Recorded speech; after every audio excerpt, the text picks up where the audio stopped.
Samia oye! CCM oye! Wana Magu oye! Niwaulize au mmechoka?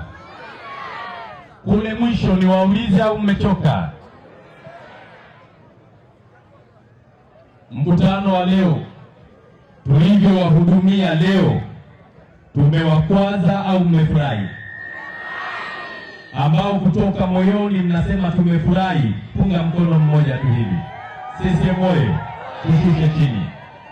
Ombi langu, ninawaomba vijana, nimetaja vijana, nawaomba kina mama, nawaomba kina baba, nawaomba wazee na watoto wa Magu, kwa dhati ya moyo wangu ninawaomba kwa unyenyekevu mkubwa, msije mkachezea amani ya Magu yenu.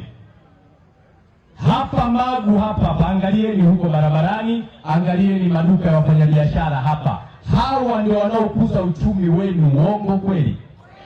Mkichoma haya maduka mmejipa umasikini au utajiri? Naomba mlinde amani ya Magu.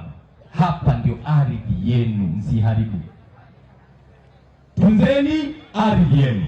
Jambo la pili, naomba mnisikilize wana Magu. Rais wetu, mama yetu Dr. Samia Suluhu Hassan ni mama mwenye upendo kwa watu wa Magu. Naomba wote mumpigie makofi niwaambie jambo hapa. Dr. Samia oye!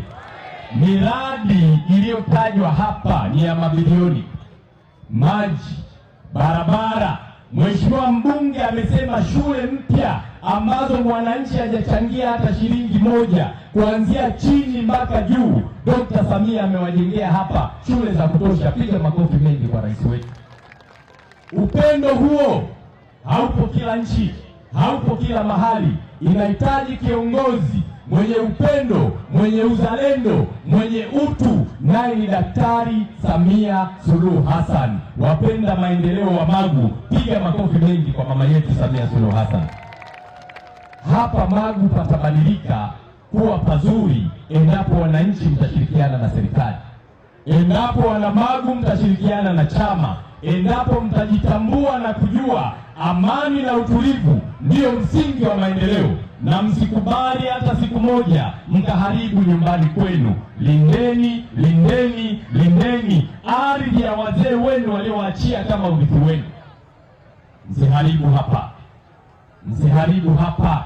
Hapa ndio urithi na vitovu vyenu viko hapa. Lindeni kwenu.